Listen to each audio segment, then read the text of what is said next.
Hello students, welcome. भाई आज हम पढ़ेंगे सेंटेंस इम्प्रूवमेंट। ठीक है, सेंटेंस इम्प्रूवमेंट आपके एग्जामिनेशन का बहुत इंपॉर्टेंट पार्ट है। और इस सेंटेंस इम्प्रूवमेंट को हम फ्रेज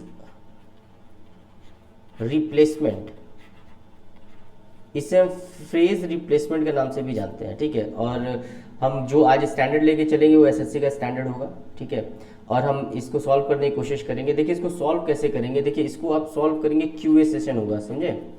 यानी कुछ ऐसा होगा कि जैसे आपके सामने ये क्वेश्चन दिया हुआ है। ठीक है, सबसे पहले आप एक काम करेंगे, इस क्वेश्चन को आप पहले सॉल्व कर लेंगे। वीडियो पॉज कर दीजिए, आप पहले खुद सॉल्व करके देखिए कि इस क्वेश्चन का क्या आंसर है। ठीक है, फिर वीडियो को फ्री कर दीजिएगा और फिर आप अपने आंसर मेरे आंसर के साथ मैच करा लेंगे। ऑलराइट, तो आपको करना क्या है कि सबसे पहले ये क्वेश्चन आपको सॉल्व करना है। देखिए आपके सामने मैं समझा देता हूँ पहला क्वेश्चन क्या है। आपके सामने लिखा है the small child does what ever is father was done. तो आप इसमें ध्यान से देखिए तो ये वाला जो पार्ट है वो बोल्ड है। ठीक है, तो आपको करना क्या है, आपको पढ़ना है और देखना है कि ये जो पार्ट बोल्ड है क्या वो सेंटेंस के सेंस में सही है। अगर वो सही है तो आपको करना है नो करेक्शन रिक्वायर्ड। लेकिन अगर आपको लगता है कि वो पार्ट गलत है तो आपको बताना है कि भाई ए बी और सी डी इन सब में कौन सा ऑप्शन आपका होगा। ठीक है, तो भाई आप इसको पहले सॉल्व करिए। ठीक है भाई, अब मैं देखिए आपके सामने क्वेश्चन होगा, आप वीडियो पॉज करके सॉल्व करिएगा क्योंकि मैं तो डायरेक्ट सोल्यूशन बताता हूँ। ठीक है, देखिए कह रहा है the small child does what ever is father was done. अब इस स्टेटमेंट का मतलब ये है कि छोटा बच्चा वही करता है जो कुछ भी उसके फादर को किया गया। वॉज डन का मतलब क्या हो गया, किया गया, ये पास्ट है। जैसे अगर मैंने बोला आई वॉज डन, समझिए आई वॉज डन, तो इसका मतलब क्या हो गया कि भाई आई वॉज डन यानी मुझे किया गया या मेरा हो गया, इस सेंस में होता है। तो ये पैसिव वॉइस माना जाता है इसको।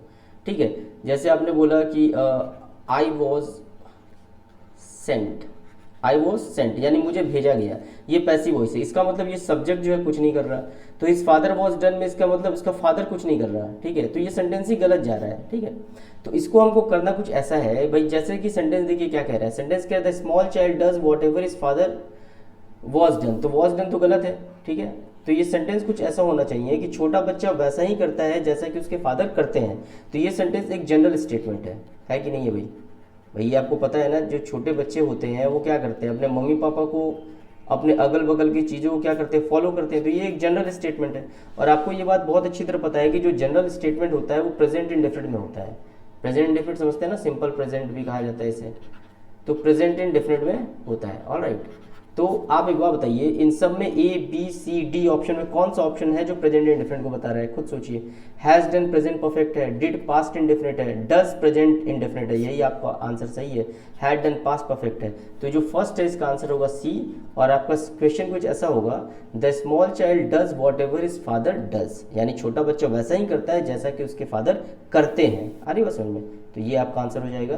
तो फर्स्ट जो है, फर्स्ट का आंसर होगा सी। ठीक है, क्लियर है। चलिए फटाफट दूसरा क्वेश्चन, आइए दूसरा क्वेश्चन देखते हैं। इसमें भी वही काम करना है, आपको ये देखना है कि जो स्टेटमेंट लिखा है there are not many men who are so famous that they are frequently referred to by their short names. ये शॉर्ट नेम्स है। अब आपको ये बताना है कि क्या ये सही है। अगर सही है तो नो करेक्शन रिक्वायर्ड, और अगर गलत है तो इसकी जगह क्या होगा। ठीक है,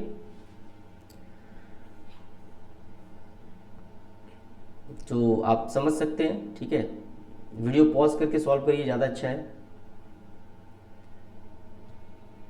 चलिए मैं इसका आंसर बताता हूँ। ठीक है, देखिए कह रहे हैं there are not many man who are so famous. तो कह रहा है बहुत ऐसे आदमी लोग नहीं हैं जो इतने फेमस हैं कि they are frequently referred to by their short names, कि उन्हें उनके शॉर्ट नाम से बुलाया जाए। तो शॉर्ट नाम तो अलग चीज़ होती है। शॉर्ट नेम्स का मतलब पता है क्या होता है, जैसे मान लीजिए किसी का नाम दिनेश कुमार है तो आपने कहा डीके, तो ये शॉर्ट नेम होता है। ठीक है, अब हमें इसकी ये शॉर्ट नेम्स यहाँ पे कहना तो गलत होगा।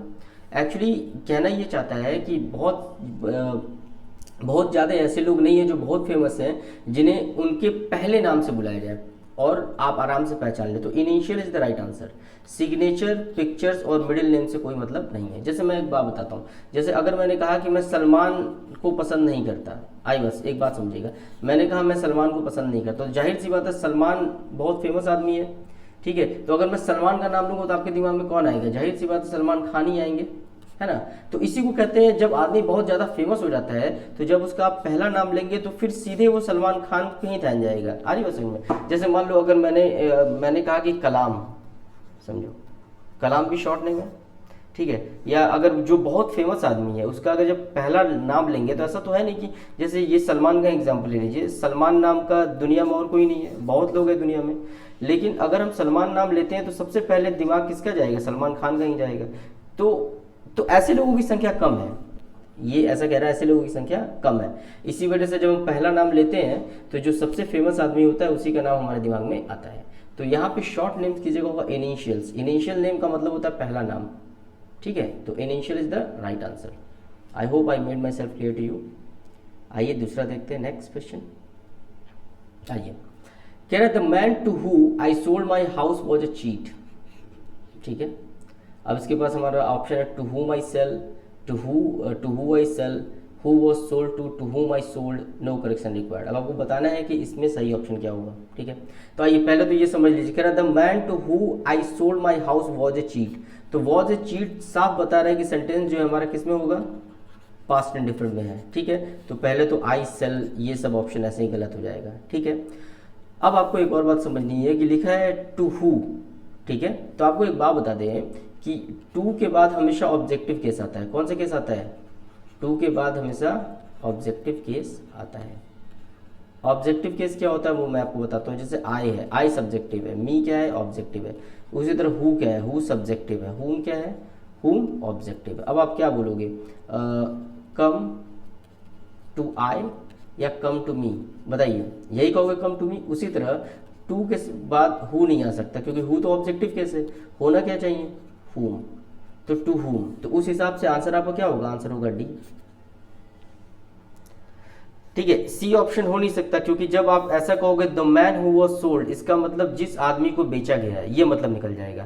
कहना क्या चाहता है, the man to whom I sold my house was a cheat, यानी जिस आदमी को मैंने अपना घर बेचा वह धोखेबाज था। तो फोर्थ का आंसर होगा डी, ठीक है। सो आई होप आपको ये क्लियर होगा। आइए क्वेश्चन नंबर 5 देखते हैं, बताइए क्वेश्चन नंबर 5 क्या आपका ऑप्शन है। कह रहा है they were all shocked at his failure in the competition. पहली बात तो एलिमिनेशन मेथड बहुत इंपॉर्टेंट है। सबसे पहले उस ऑप्शन को हम हटाते हैं जो नहीं हो सकता। जैसे एक बात तो हमेशा याद रखिए, शॉक्ड के बाद हमेशा एट आता है, ये फिक्स प्रीपोजिशन है। कैसा प्रीपोजिशन है, फिक्स। तो ये शॉक्ड ऑन गलत हो गया, शॉक्ड बाई गलत हो गया। अब हमारे पास बस दो ऑप्शन बचे हैं, ठीक है। Were shocked at all and had all shocked. तो हैड, पहली बात तो हैड के साथ बीन आएगा तब हो सकता था, ये तो वैसे ही गलत हो गया, ठीक है। And were shocked at all, तो वर शॉक्ड फिर एट ऑल, तो ये गलत होगा ना। तो एक्चुअली देखा जाए तो सारे ऑप्शन गलत है, नो करेक्शन रिक्वायर्ड। ये सेंटेंस में कोई प्रॉब्लम है ही नहीं, ये सेंटेंस एकदम सही है। तो they were all shocked at his failure in the competition, तो no correction required is the answer, ठीक है। फिफ्थ का आंसर हो जाएगा ई, ठीक है। तो ई होगा, पूरा सेंटेंस आपका सही है। They were all shocked at his failure in the competition, यानी कॉम्पिटिशन में उसके फेल होने से सभी क्या है, बहुत ज्यादा शॉक्ड है, ठीक है। नेक्स्ट देखिए क्वेश्चन नंबर 6, बताइए क्वेश्चन नंबर 6 क्या होगा। क्वेश्चन नंबर कह रहा है I need not offer any explanation regarding this incident, my behaviour is speaking itself, ठीक है। अब देखो ऐसा जब भी स्टेटमेंट होता है ना, तो कह रहा है I need not offer any explanation regarding this incident, कि मुझे इस इंसिडेंट से रिगार्डिंग कोई भी एक्सप्लेनेशन नहीं देना है या देने की कोई जरूरत नहीं है। My behaviour is speaking itself, नहीं तो ये फ्रेज ही गलत है। एक्चुअली इसको ऐसे कहते हैं, माई बिहेवियर स्पीक्स। ऐसे इसके ऐसे सेंटेंस जो होते हैं वो प्रेजेंट डिफरेंट में रखा जाता है। तो माई, इसके बाद my behaviour is speaking present continuous में नहीं होगा, प्रेजेंट इंडिफरेंट में होगा। My behaviour speaks for itself, ठीक है। तो दिस इज द आंसर, तो इसका आंसर होगा बी, 6 का आंसर है बी। 7 कह रहा he is two important for tolerating any delay. Simple है, तो अब आपको देखना है क्या ये फॉर टॉलरेटिंग सही है। तो कह रहा he is two important for tolerating any delay. तो देखिए इसमें क्या करना है आपको, भाई ये बहुत सिंपल है। देखिए ये जो टू है ना, टू हमेशा अपने साथ टू प्लस वर्ब की फर्स्ट फॉर्म लेता है, इसी सीक्वेंस में चलता है, ठीक है। जैसे आपने बोला she is too bold to face her problem, she is too bold to face her problem। जैसे आपने बोला she is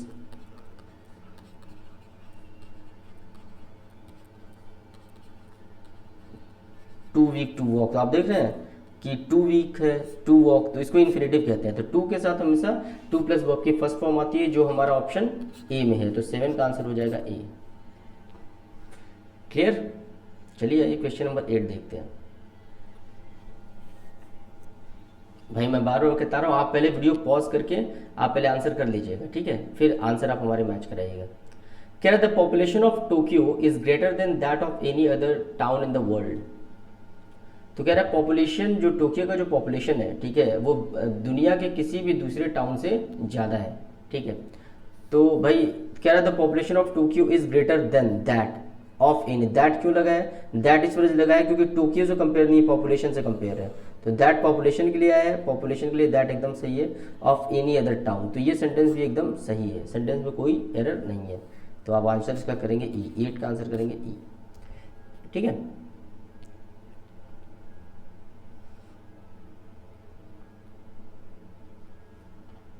चलिए क्वेश्चन नंबर 9 देखते हैं हम। अच्छा, इसमें कोई डाउट होगा तो आप मुझे कमेंट करके पूछिएगा कि सर ये वाला ऑप्शन क्यों नहीं हुआ या ये वाला ऑप्शन हो सकता था, तो फिर मैं आपको कमेंट में भी आंसर दे दूंगा, ठीक है, एक्सप्लेन कर दूंगा, ठीक है। क्वेश्चन नंबर 9 देखिए, कह रहा the performance of our players was rather worse than I had expected, ठीक है, बताइए क्या होगा। कह रहा the performance of our players was rather worse than, अब पहली बात तो यही देखिए, वर्स देन, वर्स कौन सी डिग्री है, सुपरलेटिव डिग्री, ठीक है। तो क्या सुपरलेटिव के बाद देन आता है, नहीं आता है। देन किसके बाद आता है, कंपैरेटिव के बाद, ठीक है। तो इसमें बी ऑप्शन है, worse than I had expected, ठीक है। तो इसका 9 का आंसर हो जाएगा बी, ठीक है। क्योंकि और देखिए कोई ऑप्शन आप देखेंगे तो नहीं होगा, देखिए यहाँ भी वर्स देन है, हो नहीं सकता है, वर्स देन एक्सपेक्टेशन ये भी नहीं हो सकता, ठीक है, क्योंकि ये सब्जेक्ट चाहिए, तो worse than I had expected ये चाहिए था हमें, तो बी ऑप्शन ही है जिसमें ये ऑप्शन है, बाकी और कोई नहीं है, ठीक है। क्वेश्चन नंबर 10 देखते हैं। ये क्वेश्चन नंबर 10 बता दीजिए, आसान है, बहुत आसान है। Why did you not threw the bag away? अब देखिए ये भी बहुत, डिड यू नॉट थ्रू लिखा हुआ है, आपको पता है थ्रो, थ्रो का सेकंड फॉर्म होता है थ्रू और थर्ड फॉर्म क्या होता है, थ्रोन, यही होता है, थ्रो थ्रू थ्रोन, ठीक है। तो आपको एक बात बताते हैं कि भाई जब डिड नॉट होता है तो डिड नॉट के साथ वर्ब की फर्स्ट फॉर्म आती है, कौन सी फॉर्म आती है, फर्स्ट फॉर्म। तो देखिए किसमें है, क्वेश्चन है, तो वाई यू डिड नॉट तो कह नहीं सकते, why did you not throw, A is the right answer. बाकी हैड यू नॉट ये भी नहीं हो सकता, कुछ नहीं हो सकता, वो तो ऐसे ही साफ दिख रहा है, why did you not throw the bag away, तो 10th का आंसर है ए, ठीक है। तो ये जो क्वेश्चन है, इन क्वेश्चंस को हम कहते हैं फ्रेज रिप्लेसमेंट या सेंटेंस इंप्रूवमेंट। तो एसएससी में इस तरह के क्वेश्चंस बहुत आते हैं, ठीक है। तो आप लोग इसकी प्रैक्टिस करते रहिए, ठीक है, और इस तरह के वीडियो में अक्सर बीच बीच में डाल दिया करूंगा, ठीक है। तो आप लोग क्या करिए, जो मेरा चैनल है उसको फटाफट सब्सक्राइब कर दीजिए, इस पर आपको सारे आंसर्स मिलेंगे और इस पर मैं अक्सर क्वेश्चन वगैरह कराते रहता हूँ, ठीक है। चलिए फिर, thank you very much, that's all of the day.